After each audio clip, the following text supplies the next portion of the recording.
main droite de celui qui était assis sur le trône un livre écrit en dedans et en dehors, scellé de 7 sceaux. Et je vis un ange puissant qui cria d'une voix forte, « Qui est digne d'ouvrir le livre et de briser les 7 sceaux ?» Et personne dans le ciel, sur la terre, ni sous la terre, ne peut ouvrir le livre, ni même le regarder. Et moi, Jean, je pleurais beaucoup de ce que personne ne fut trouvé digne d'ouvrir le livre, ni de le lire, ni de le regarder. Et l'un des vieillards me dit, « Ne pleure point. Voici, le lion de la tribu de Juda, le rejeton de David, a vaincu pour ouvrir le livre et briser les 7 sceaux. » Et je vis au milieu du trône et des 4 êtres vivants, et au milieu des vieillards, un agneau qui était là comme immolé. Il avait 7 cornes et 7 yeux, qui sont les 7 esprits de Dieu envoyés par toute la terre.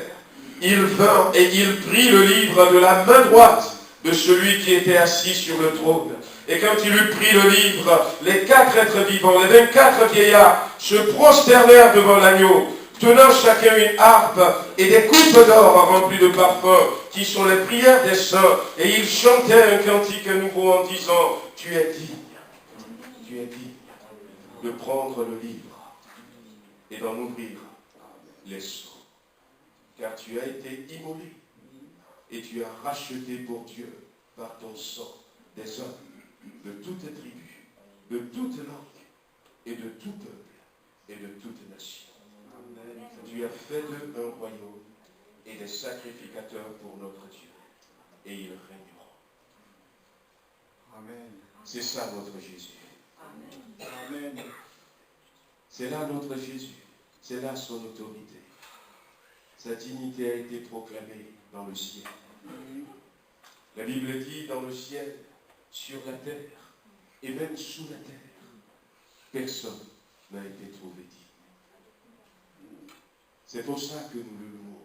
C'est pour ça que nous voulons continuer à le louer. Amen. Il est le seul. Il est l'unique. Je ne sais pas si vous êtes là pour la première fois ce matin. Je ne sais pas quelle place il a dans votre cœur. Mais quand il vient quelque part, il vient avec son autorité. Il vient avec sa puissance. Il vient avec sa majesté, sa dignité. Digne est l'agneau.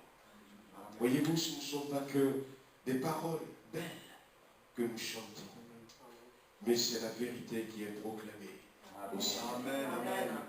La Bible dit, les 4 êtres vivants, les 24 vieillards se prosternèrent. Et nous alors ce matin, oh, que le Seigneur nous donne de voir combien grand est notre Jésus. Amen. Combien grand est notre Jésus. Et s'il n'a pas cette place dans notre cœur, peut-être à ce matin, lui dire, je n'avais pas compris. Quand il vient, il brise tous les sceaux de l'ennemi dans notre vie. Il nous libère complètement. Personne n'est digne. Il a une puissance qui surpasse toute puissance. Une autorité. Et la Bible dit que son nom est au-dessus de tout nom. Amen. Tout nom qui peut se donner dans le siècle présent et même dans le siècle à venir. Si même demain, il y a des hommes, des femmes, de personnalités qui vont s'élever, qui vont faire des choses peut-être sur terre. Mais quels que soient les noms, il a un nom, afin que au nom de Jésus-Christ, que tout genou fléchisse. Amen. Dans le ciel, sur la terre et sous la terre. Amen. Il est digne notre Jésus. Amen. Et ce matin, nous voulons célébrer. Alors, ce matin, on va laisser tout de suite la place à la parole de Dieu. Nous avons le privilège d'avoir avec nous le pasteur Philippe Tégan, qui était avec nous vendredi déjà pour ce grand rassemblement de nos jeunes et de nos ados. Et comme je le disais tout à l'heure, il y avait entre peut-être 450 et 500 personnes. C'est que le matin, nous avions installé 411 chaises. Et puis, on a vu qu'à un moment donné, il faut rajouter quelques chaises supplémentaires. Et puis l'après-midi, la sœur qui était à l'accueil m'avait dit qu'il y a un peu plus de monde. Et c'est vrai qu'on n'a pas l'impression cette année parce qu'on n'a pas fermé les 7 cloisons. Donc la salle paraît beaucoup plus grande et on n'a pas l'impression qu'on est autant. Mais merci Seigneur pour ces jeunes qui étaient là. Et puis hier, Philippe avait pu aussi avoir les jeunes dans cette réunion de notre jeunesse, une réunion axée sur le Saint-Esprit. Et on m'a dit qu'il y a des jeunes qui ont été visités et qui ont été baptisés. Nous remercions le Seigneur. Et ce matin, nous voulons continuer avec lui. Il nous vient de Mésidon. Voilà, Mésidon, qui n'est pas très loin. C'est en Normandie. Voilà, en France. Alors je ne connais pas grand-chose sur la géographie de la France. Moi je disais le nord, mais non, c'est pas le nord. Le nord c'est plutôt vers Lille, par là, vers Valenciennes. Voilà, donc nous sommes heureux de la voir avec son épouse Nadia. Et puis les 2 garçons, Baptiste et Hugo. Est-ce que vous pouvez vous lever, les garçons? Allez. Voilà. Voilà, nous sommes heureux de vous avoir. Et Nadia aussi, est-ce qu'on va comme il va? Voilà. Nous sommes heureux que le Seigneur le bénisse son serviteur et nous bénisse à l'écoute. Et puis après, je reviendrai pour l'annonce pour les offrandes. Voilà. Amen.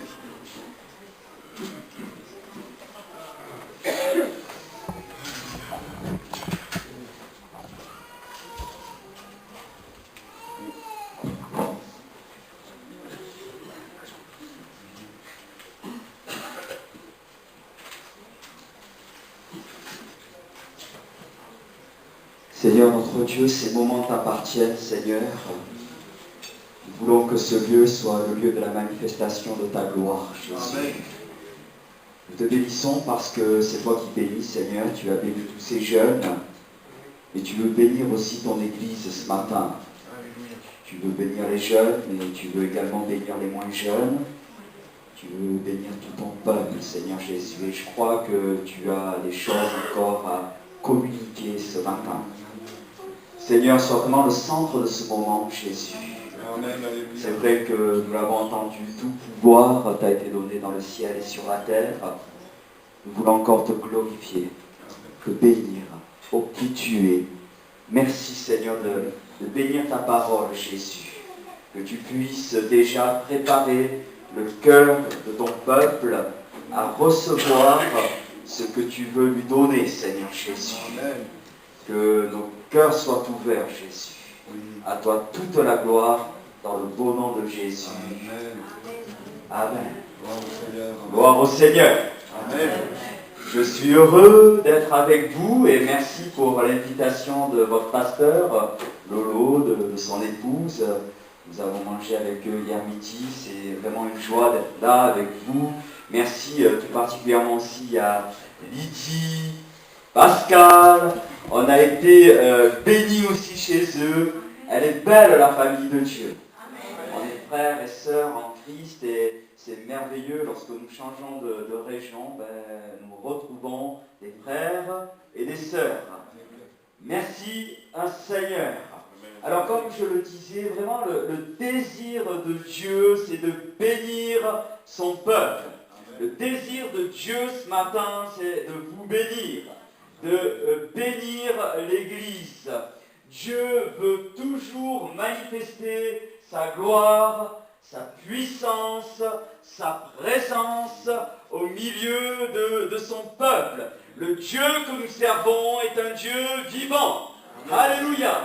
Nous ne servons pas une religion, mais nous servons celui qui est venu jusqu'à nous il y a 2000 ans, mourir sur une croix pour nous libérer de nos péchés et ressusciter Et nous savons que ce Dieu vivant que nous servons est à la droite de Dieu et il est avec nous ce matin.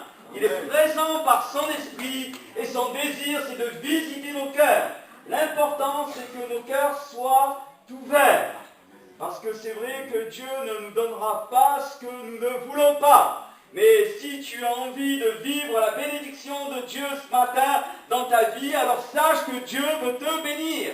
Amen. Il veut visiter ton cœur. Alléluia. J'aime beaucoup cette parole de Jésus. Avant de retourner auprès de son Père, Jésus a dit à ses disciples, et c'est un petit peu notre ordre de mission, allez par tout le monde jusqu'à Villefranche-sur-Saône pour annoncer la bonne nouvelle de l'Évangile. Dans ce lieu, nous prêchons l'Évangile. Dans ce lieu, nous prêchons le message de la croix. Nous prêchons Jésus qui est capable de changer ta vie. Ce Dieu qui change le mal en bien. Alléluia. Avec mon Dieu, comme le dit un cantique, tout ira bien. Confie-lui simplement ta vie. Il est le Dieu des miracles. Je dis souvent, si Dieu a changé de l'eau en vin, c'est impossible de changer de l'eau en vin. C'est impossible. Si Jésus l'a fait, cela signifie qu'il peut tout faire dans ta vie. Amen. Ça, c'est merveilleux, hein? Et Jésus a dit, voici les miracles qui accompagneront ceux qui ont cru en mon nom. Ils chasseront les démons, ils parleront de nouvelles langues, ils imposeront les mains aux malades, et les malades seront guéris. Alors si tu as besoin d'être guéri, c'est pour toi. Amen. Allez, Dieu guérit encore aujourd'hui, hein? Il guérit physiquement, il guérit aussi moralement dans la société dans laquelle nous vivons. Les gens sont malades de l'intérieur, parfois il y a ce mal-être, cette tristesse, on n'est pas bien, on se lève le matin, on n'est pas bien, on va travailler toute la journée, on n'est pas bien. Mais Dieu est capable de changer cela. Et il guérit aussi spirituellement parce que le désir de Jésus, c'est de nous amener dans cette relation vivante avec Dieu le Père. Hein? Alléluia. Alors Dieu est toujours prêt à manifester sa puissance pour déjà le salut de nos âmes, nous dit l'Écriture, et en cela je crois vraiment que l'Église de Jésus-Christ est vraiment un lieu de bénédiction, un lieu de grâce, un lieu de guérison, un lieu de restauration pour les croyants, mais aussi pour toutes les âmes qui viennent écouter l'Évangile dans ce lieu ce matin, la parole de Dieu. Donc il y a vraiment une bénédiction de Dieu pour chacun de vous. Et ce matin, j'aimerais vous parler de l'Église, tout simplement. Alors, j'ai préparé ces moments déjà en Normandie, dans le Nord. Je viens du Sud, en fait. Alors, j'ai l'impression, je ne sais pas si c'est enregistré, mais je vais le dire quand même, j'ai l'impression d'être aussi un missionnaire, parce que je viens du midi de la France, et aller en Normandie, pour moi, c'est la mission. Hein. Pour venir du Sud, bon, on comprend, hein? Mais il y a une pensée qui s'est imposée sur mon cœur, et ce mot revenait sans cesse, c'est vous parler de ce modèle, de ce plan de Dieu pour l'Église. Alors, on va lire la Bible, mais on va la lire ensemble un petit peu à la fin du message. Je n'ai pas eu le temps de préparer le PowerPoint, mais c'est important que vous écoutiez tout simplement les passages que j'ai écrits sur mes notes, afin que nous puissions avancer ensemble. Alors c'est vrai que Jésus a dit, je bâtirai mon Église. Dieu a voulu l'Église pour que nous puissions avoir un lieu dans lequel on puisse se retrouver pour le louer, l'honorer, le glorifier. Vraiment, c'est le désir de Dieu. Et chaque fois que nous nous réunissons ensemble, comme ce matin, en fait, nous proclamons que Jésus est vivant au milieu de nous. Amen. Chaque fois que nous nous réunissons au nom de Jésus, nous proclamons sa puissance. Jésus est là, il est vivant, il est ressuscité, et il veut encore manifester sa gloire. Chaque fois que nous nous réunissons, hein, mon lien avec l'église locale, parce que Dieu bénit les églises locales, hein, mon lien avec l'église locale valide en fait la réalité de ma foi en Jésus-Christ, conformément à l'enseignement de la parole de Dieu, l'enseignement de la Bible. Le fait que tu sois là ce matin, cela signifie tout simplement que tu as la foi. La foi en Jésus, la foi en Dieu, la foi en la parole de Dieu, et nous savons que Dieu honore la foi. Alors vous savez que l'Église a toujours été dans le plan de Dieu, dans le cœur de Dieu, et même avant la Pentecôte. Souvent on dit oui, l'Église est née le jour de la Pentecôte, et en cela c'est vrai. moi je suis un vrai pasteur pentecôtiste, je crois vraiment que lorsqu'il y a eu cette effusion du Saint-Esprit, l'Église est née, on voit que les disciples n'ont plus été les mêmes, mais je crois qu'au-delà de ça, le plan de Dieu, l'Église était déjà dans le cœur de Dieu. C'est quelque chose que Dieu a porté et nous le voyons déjà dans l'Ancien Testament. Dès l'Ancien Testament, Dieu invitait son peuple déjà, lorsque le peuple a été libéré de l'Égypte, 400 ans d'oppression, d'esclavage. On voit que lorsque Dieu a fait sortir son peuple de l'Égypte, Dieu a invité son peuple à s'approcher de lui, à se rassembler en assemblée pour lui offrir un culte. Deutéronome chapitre 4 verset 10, souviens-toi du jour où tu te présentas devant l'Éternel ton Dieu à Horeb, lorsque l'Éternel me dit, assemble auprès de moi le peuple, je veux lui faire entendre mes paroles. Dieu est le Dieu de la parole, une parole vivante, une parole puissante, et le désir de Dieu, c'était vraiment de mettre son peuple au contact de sa parole. Et il voulait assembler son peuple en assemblée pour que le peuple puisse entendre ce que Dieu avait à lui dire. Et le mot assemblée dans l'hébreu signifie tout simplement, et c'est important des fois d'aller dans la racine des mots, mais ce mot assemblée signifie tout simplement convoquer une assemblée. Dieu a toujours voulu convoquer son peuple. Et pour cela, on voit que dans le désert, Dieu a prévu un lieu de rassemblement. Alors on est dans l'Ancien Testament, mais il y a un fil conducteur. Hein, et dans le désert, le lieu de rassemblement, c'était quoi? Le tabernacle. C'est très bien, Camille. Je connais ton prénom. Hein. Non, le Seigneur me l'a révélé. Ah oui, au travers de Lydie et Pascal. Non, voilà, on a pensé à tous ces jeunes, on a prié pour tous ces jeunes. Hein. Donc, le tabernacle, ce n'était pas seulement qu'une simple tente, hein, c'était le lieu où Israël, à l'époque, adorait Dieu, où les Israélites pouvaient tout simplement apporter les offrandes et les sacrifices. Il y avait toute une organisation autour du tabernacle pour servir Dieu par l'intermédiaire des sacrificateurs, des Lévites. Vous avez certainement lu cela dans l'Ancien Testament. Hein. Et avant la construction du tabernacle, Dieu donne le modèle. On est là, hein, parce que ça, c'est... Dieu donne le plan, le modèle à Moïse, alors qu'il était sur cette montagne, dans ce cœur à cœur avec Dieu. Exode, chapitre 25, verset 9. Vous ferez le tabernacle et tous ses ustensiles d'après le modèle.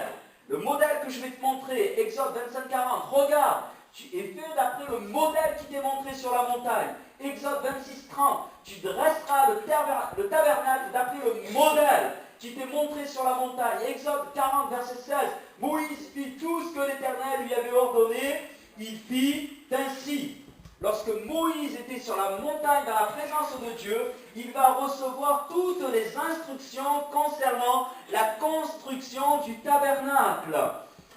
Lorsque Dieu s'adressait à Moïse, il utilisait ce mot, fais selon le modèle. Ce que je te montre, c'est vraiment ce que Dieu dit à Moïse selon le modèle de Dieu. Le plan, le modèle du tabernacle dans tous ses détails a été conçu par Dieu, pensé par Dieu et communiqué à Moïse. Chaque détail, chaque couleur, chaque tissu, matériaux, métaux, chaque dimension était important. Il fallait construire le tabernacle précisément selon le modèle. Dieu donne le modèle, le plan donc à Moïse.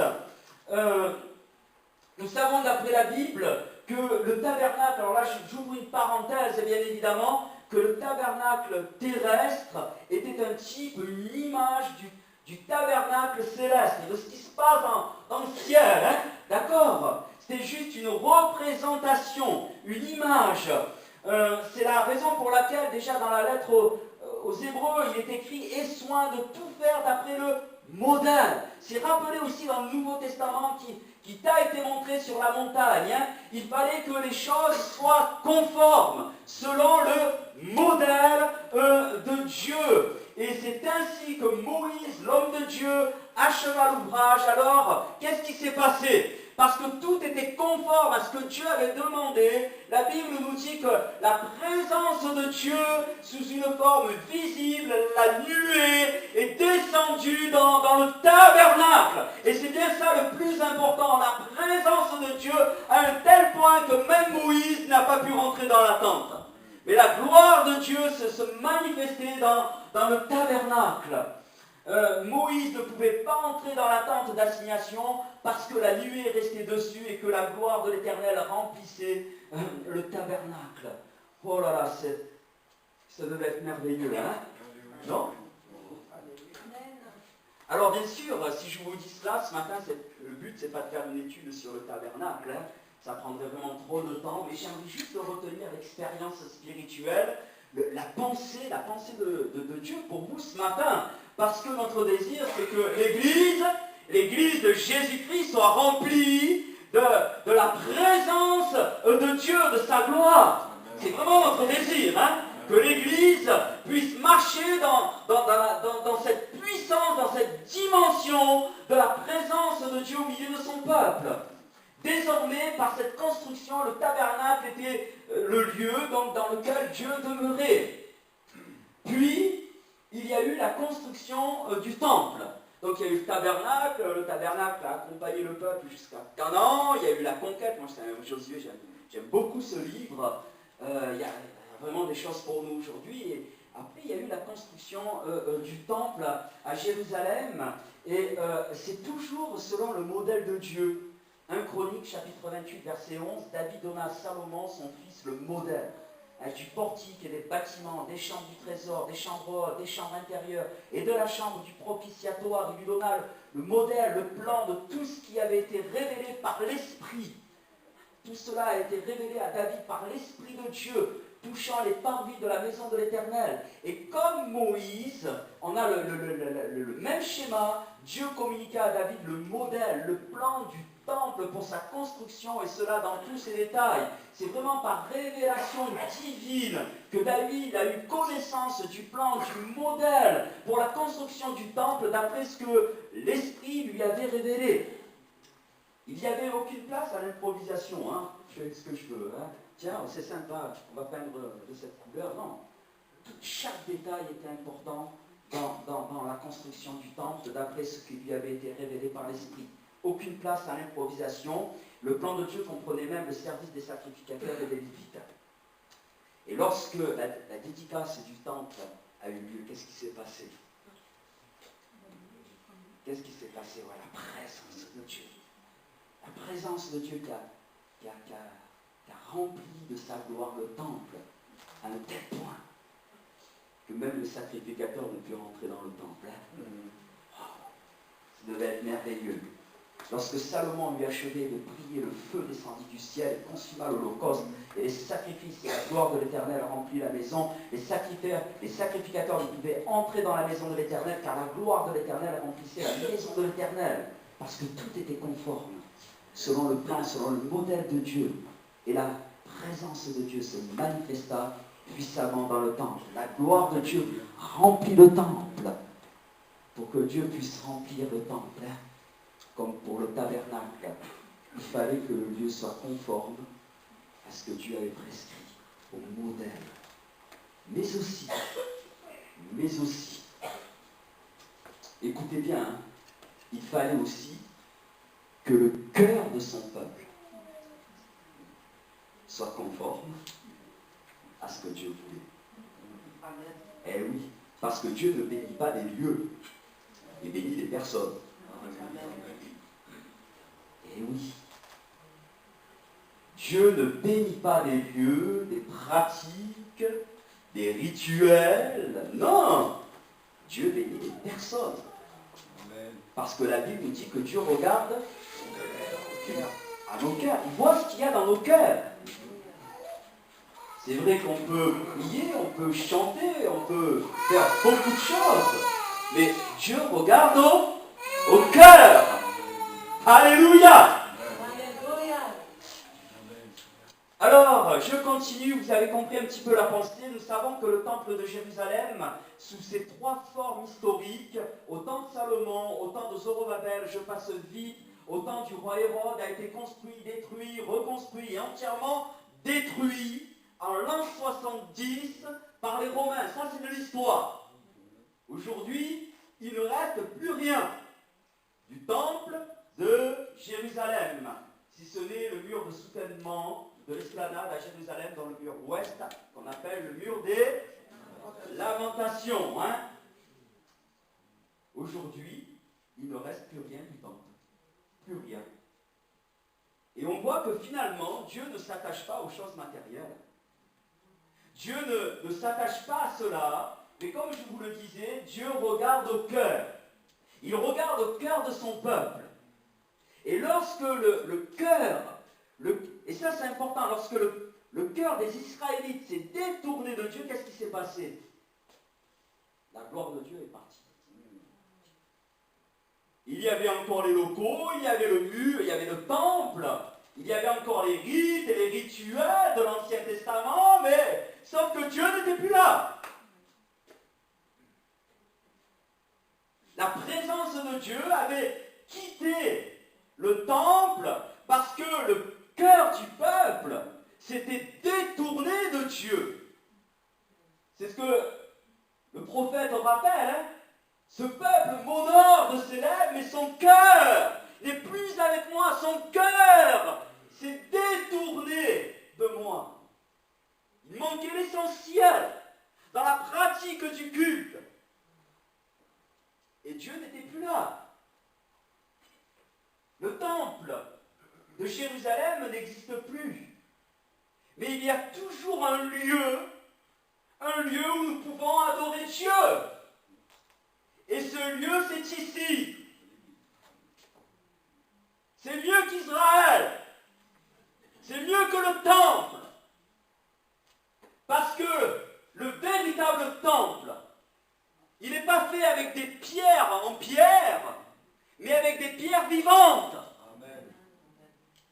Si tu es une pierre vivante, tu fais partie de cet édifice que la Bible appelle l'Église.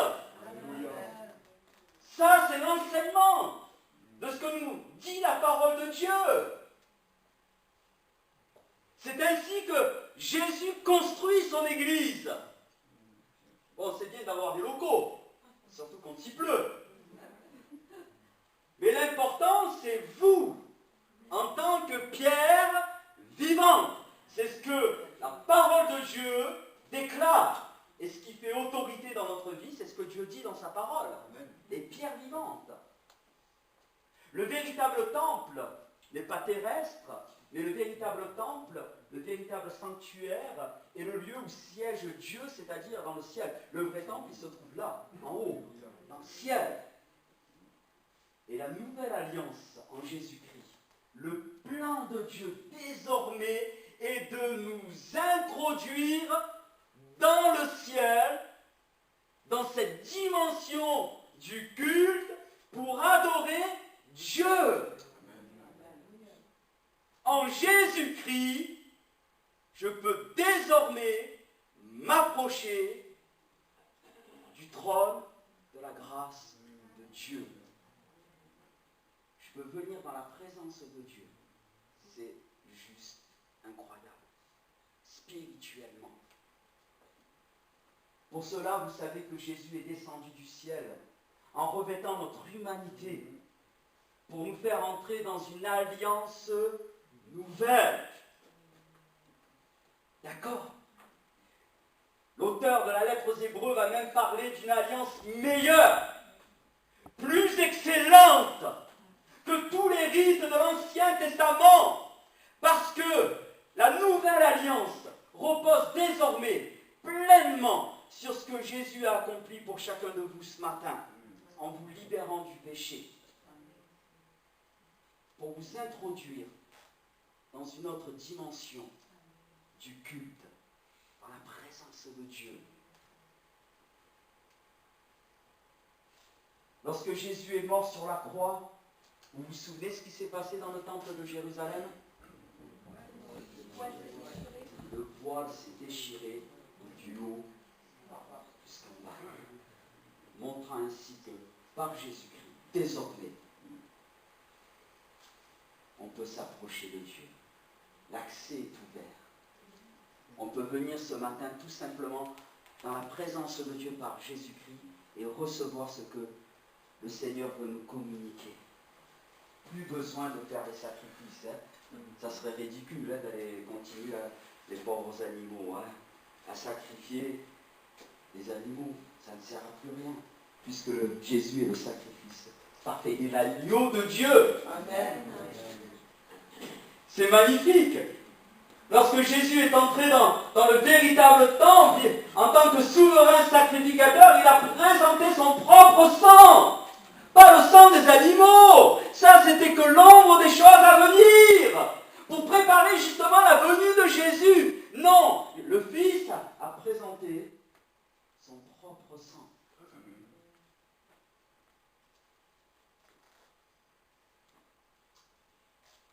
Cela me rappelle ce que disait Jésus à cette femme samaritaine. Parce que des fois, on est attaché à certaines choses, c'est pas toujours facile. Et cette femme a posé la question, mais où on doit adorer? Dans quel lieu? Est-ce que c'est chez les Samaritains? Est-ce que c'est chez les Juifs? À Jérusalem? Mais où il faut adorer?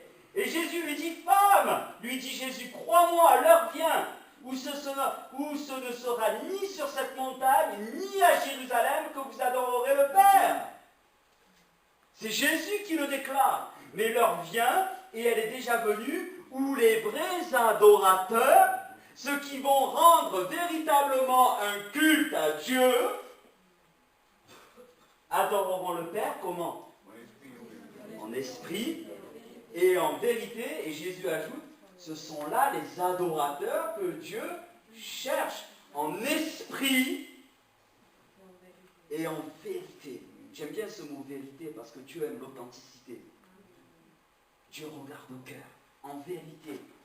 Désormais, notre adoration n'est plus centralisée dans des lieux, dans des temples, mais les vrais adorateurs, ce sont ceux qui adorent Dieu en esprit et en vérité. Le miracle de Dieu en Jésus-Christ, c'est que Dieu demeure là où les croyants demeurent lorsque nous nous assemblons au nom de Jésus-Christ. Amen. Alléluia. Jésus est là lorsque les pierres vivantes sont là tout simplement pour le louer, l'honorer, l'adorer et rendre un culte à Dieu comme nous le faisons ce matin. Amen. Jésus est là ce matin parce que vous êtes là.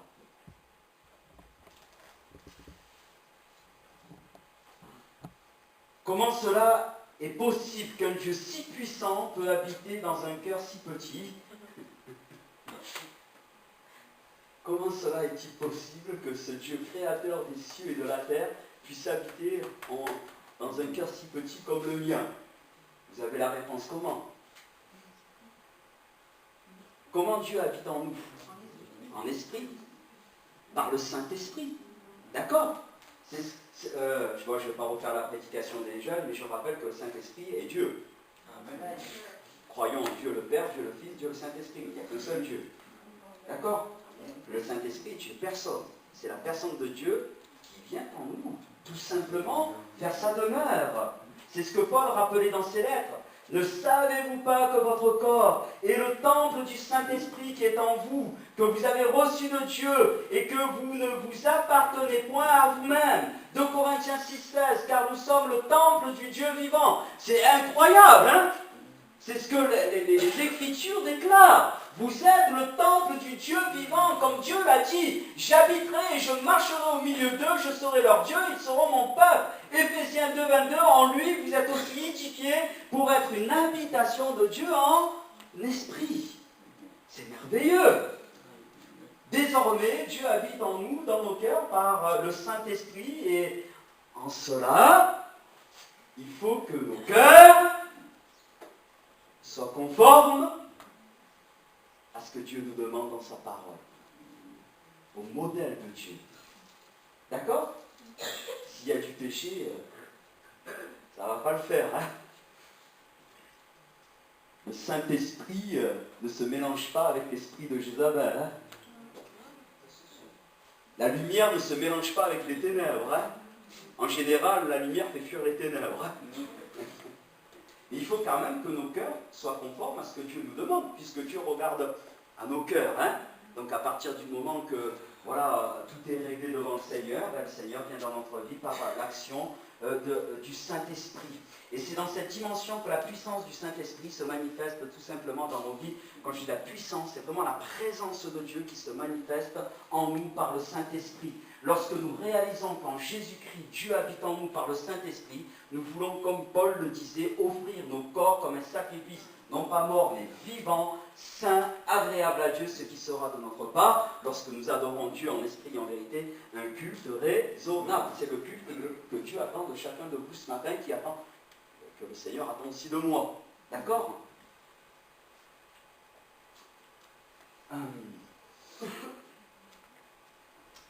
La suite logique de cela, donc quand Jésus vient dans ma vie, la suite logique, c'est la vie de l'Église. Parce que Jésus a voulu l'Église. Et il va la bâtir. D'accord ? Spirituellement, Jésus bâtit son Église.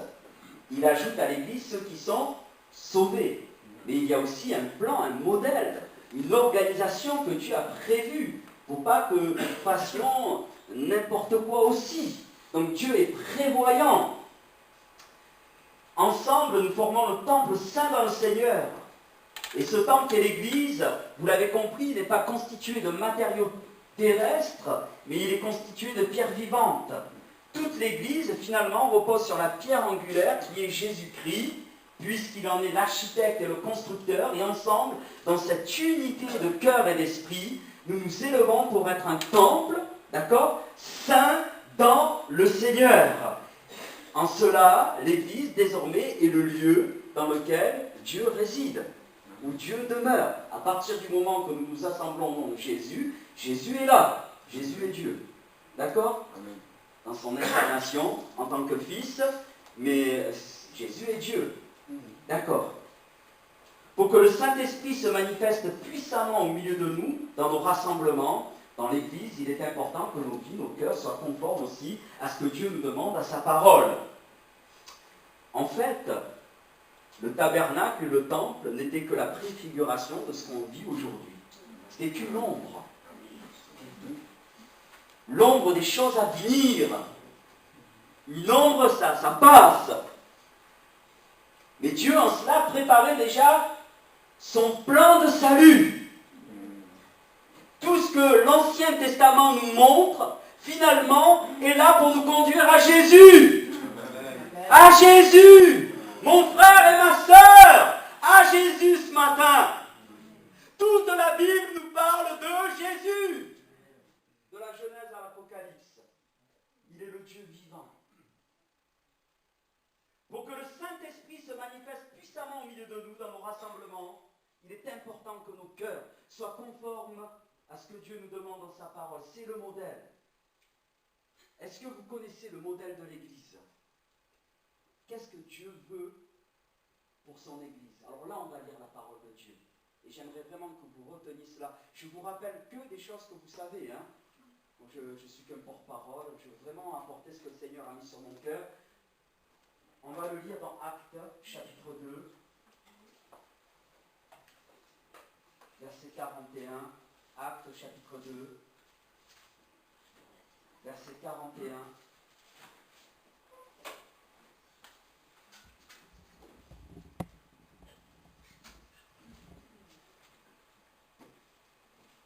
Vous avez tous votre Bible? Ça va peut-être s'afficher. Oui, super, merci. Si on aime la vérité, on écoute ce que Dieu nous dit. D'accord? L'amour de la vérité. C'est important quand même, hein? Être attaché à la vérité. Même si nous savons que la vérité dans la bouche du diable, ce n'est pas la vérité. Il est écrit que... Et Jésus a dit oui, mais il est aussi écrit que... J'aime la vérité. J'aime la parole de Dieu. Et voilà le modèle de l'Église que le Seigneur donne à son peuple. Ceux qui acceptèrent sa parole, parce que parfois on ne veut pas l'accepter, la parole de Dieu, on n'en veut pas. Mais ceux qui acceptèrent sa parole furent baptisés. Donc baptisés d'eau, par immersion, qui est le signe de notre engagement avec le Seigneur, j'ouvre une parenthèse, c'est pas le baptême qui sauve. Hein. D'accord, c'est Jésus qui sauve. Le baptême n'est que la suite logique de ce qui s'est passé déjà dans notre cœur. C'est important de le souligner. Hein. Le nombre des disciples augmenta d'environ 3000 âmes. Wow! C'est merveilleux. Et écoutez bien le verset 42. Qu'est-ce que faisaient les premiers chrétiens lorsqu'ils se réunissaient? Ils persévéraient dans l'enseignement des apôtres. Ils persévéraient dans la communion fraternelle. Ils persévéraient dans la fraction du pain. Ils persévéraient dans les prières. La crainte s'emparait de chacun, et parce qu'ils persévéraient dans ces 4 choses, il se faisait beaucoup de prodiges et de miracles par les apôtres. Tous ceux qui croyaient étaient dans le même lieu. Qu'en pensez-vous? Pour moi, ici, nous avons le modèle de ce que Dieu veut pour son Église. Il nous est dit concernant cette première Église, donc après cette expérience de la Pentecôte, que les croyants persévéraient dans l'enseignement des apôtres. C'est quoi l'enseignement des apôtres? Dans quoi il faut persévérer, les frères et sœurs? L'enseignement des apôtres, mes frères et sœurs. C'est quoi? C'est la parole, la Bible. D'accord? Il persévérait également dans la koinonia. C'est quoi ce mot grec? Moi, je ne sais pas trop grec. Mais en tout cas, ils entretenaient les relations fraternelles. Ils aimaient se retrouver dans cette dimension de la relation, des relations fraternelles. Les croyants aussi, tiens, persévérer dans la prière. Je crois que c'est important de prier, mes frères et sœurs. Hein. Vous savez, quand on prie, Dieu se manifeste. Hein, et persévérer également dans la fraction du pain. Et vous voyez, c'est le modèle que Dieu a donné à l'Église jusqu'à son retour. On peut bien évidemment organiser l'Église, faire des programmes pour les jeunes, les ados, faire l'évangélisation, etc., etc. On a une liberté quand même pour organiser aussi nos programmes. Mais une chose est sûre, c'est que dans l'Église, on doit retrouver ces 4 éléments. Pour moi, ce sont 4 colonnes. S'il en manque une, ça va poser problème.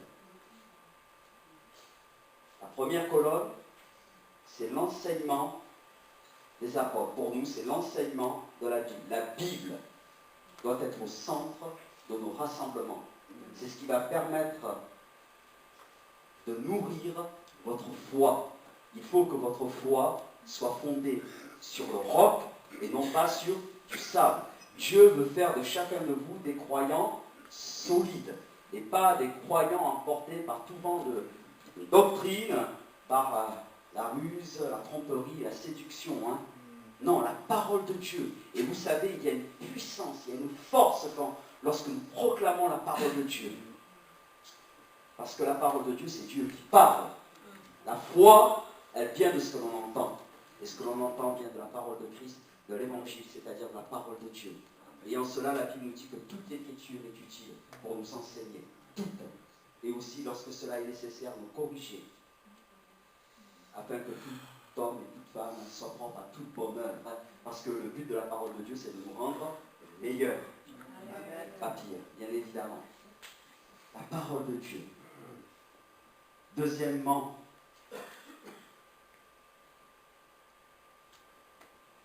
la communion fraternelle. C'est important, la communion fraternelle. De développer, de fortifier nos relations les uns avec les autres. On est frères et sœurs en Christ. Cela signifie que nous avons tous le même Père. D'accord? Et en cela, la Bible nous demande qu'une seule chose, c'est de nous aider. Nous aider les uns et les autres. Bon, ça arrive qu'on ne vous aime pas. Moi, ça m'arrive, on ne m'aime pas. Pourtant, j'ai rien fait. Moi, j'aime, mais des fois, on ne m'aime pas. Bon. Ça, vous n'êtes pas responsable, hein, si on ne peut pas vous aimer, on ne vous aime pas. Mais quand même, nous, on a cette responsabilité, c'est d'aimer les autres. Hein. Et je pense que lorsqu'on a une bonne relation avec Dieu, on aime aussi son prochain. D'accord? Donc c'est important, ça rentre aussi dans cette dimension des relations fraternelles. Ensuite, j'aimerais vraiment m'arrêter un petit peu sur la fraction du pain. En fait, c'est ce que nous avons fait ce matin lorsque nous avons pris le pain et le vin. Et ça, c'est important. Vous savez que Jésus est ressuscité le dimanche matin, le premier jour de la semaine, et lorsque nous prenons le pain, c'est pour ça que nous nous réunissons aussi le dimanche, le pain et le vin, en fait, ces symboles nous conduisent à l'œuvre de Jésus accomplie à la croix. D'accord? Quand j'ai pris le pain et le vin ce matin, c'est en souvenir de ce que Jésus a fait pour moi, pour toi, mon frère et ma sœur. Jésus est mort, il a donné sa vie sur cette croix, afin que tu puisses recevoir le pardon de tes péchés et entrer dans la vie éternelle. C'est ça, le message de la croix. Et je crois que dans l'Église, comme Paul le disait, je veux prêcher la croix de Jésus. Jésus doit être toujours au centre de nos rassemblements, la parole de Dieu. Bien évidemment, c'est important parce qu'on veut nourrir, muscler notre foi. La communion fraternelle, qui est aussi le signe visible de ce que moi je vis déjà avec Dieu, mais aussi, il faut que Jésus soit toujours au centre. Et au centre, il est lorsque nous prenons le pain et le vin, jusqu'à ce qu'il revienne, nous a dit le Seigneur. Et en cela, vous connaissez les textes, lorsque nous prenons le pain et le vin, la Bible nous invite aussi à nous examiner nous-mêmes. Alors pas examiner les autres, hein. C'est trop facile de voir les défauts chez les autres, mais la Bible nous dit, oui, examine-toi ton propre cœur pour savoir si tu es toujours dans la foi. C'est ça qui est important. Donc on s'examine, on prend ce temps. Et s'il y a quelque chose à régler, ben je le règle. Parce que si je ne le règle pas, vous relirez les textes. Dieu est bon, hein? Dieu est bon. Attention. Mais il y a des limites à ne pas franchir. On ne se moque pas de Dieu. On ne se moque pas de Dieu. Il est important que moi-même, bien évidemment, c'est ce que nous devons retrouver dans l'Église. La Sainte Seine et les prières. J'ai oublié de parler des prières, mais j'aimerais avancer. Jésus a dit, ma maison sera appelée une maison de prière. Donc l'Église, c'est un lieu où on prie, où on loue, où on adore. C'est la prière, c'est pas seulement demander, mais c'est aussi glorifier. C'est aussi honorer. C'est adorer. C'est ça la prière. Hein. C'est tous les aspects de la prière. J'avance. Il faut toujours revenir à l'essentiel. C'est important, toujours revenir au fondement. C'est ce qui va nous garder vraiment dans la foi. Et ce que nous devons retrouver dans l'Église, nous devons aussi le retrouver dans nos vies personnelles. C'est-à-dire qu'il m'appartient aussi de lire la Bible, de la méditer avec un cœur ouvert. Je me place devant la Bible et je lis et je demande au Seigneur, ben Seigneur, éclaire-moi. D'accord, c'est important de se nourrir de cette parole de Dieu. L'homme ne vivra pas de pain seulement, mais de toute parole qui sort de la bouche de Dieu. Et déjà, lorsque nous lisons, lorsque nous sommes en contact de la parole de Dieu, ben Dieu nous parle. D'accord? Si on ne la lit pas, on ne sait pas. Et si on ne la lit pas, on peut tout vous raconter. Hein? Non. On prenne ce temps. Il est important aussi que moi-même, je puisse être dans cette démarche de développer mes relations avec mes frères et sœurs, la communion fraternelle. Il est important aussi, lorsque je prends le pain et le vin, que je réalise pleinement le sacrifice de Jésus pour ma vie. Ce que Dieu a fait pour moi. C'est merveilleux ce que Jésus a fait. Il a porté mes péchés, afin que je ne puisse plus en subir les conséquences aujourd'hui. Je suis libre. Alléluia! Le sang de Jésus qui nous purifie de tout péché. Et on veut se placer sous le sang de Jésus. Et l'important aussi, c'est que je puisse chaque jour persévérer dans les prières, dans ma relation personnelle avec Jésus et avec mon assemblée locale.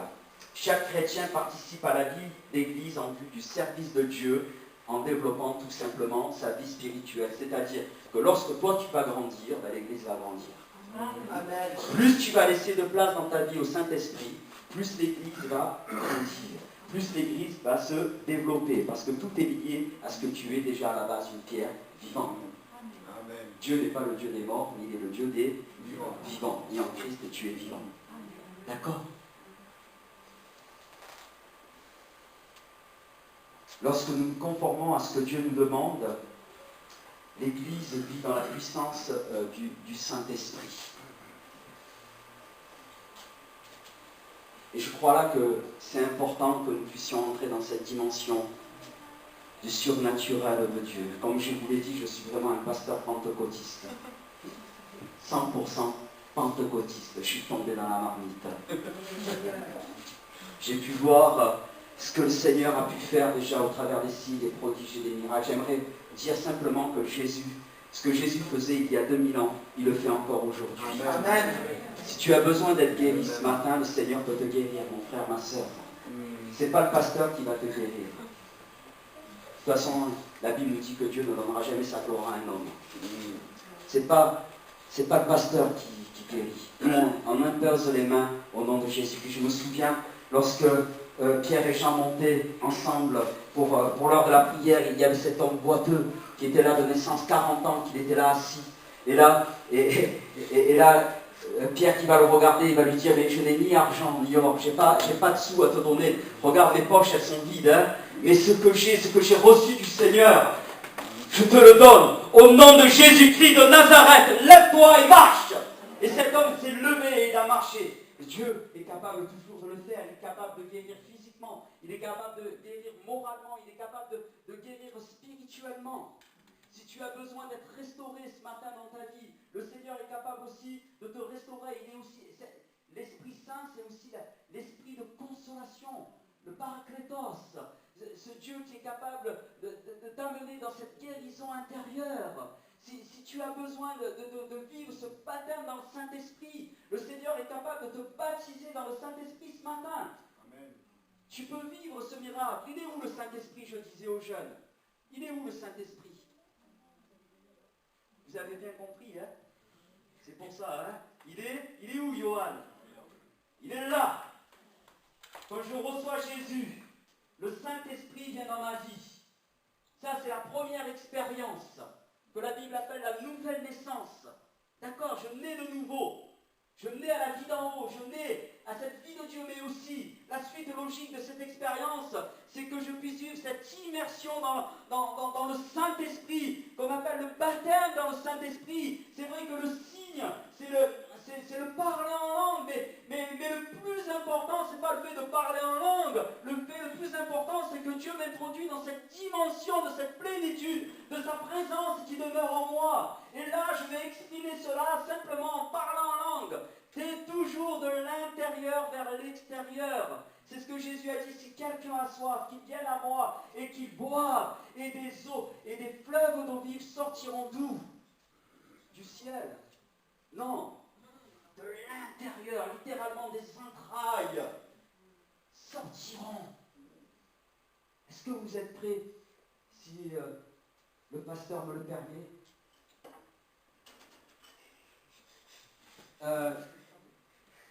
On a vécu un temps béni. Alors je vous rassure, ce n'est pas le pasteur qui baptise dans le Saint-Esprit, c'est Jésus. Je veux vraiment que vous puissiez recevoir quelque chose de Jésus ce matin.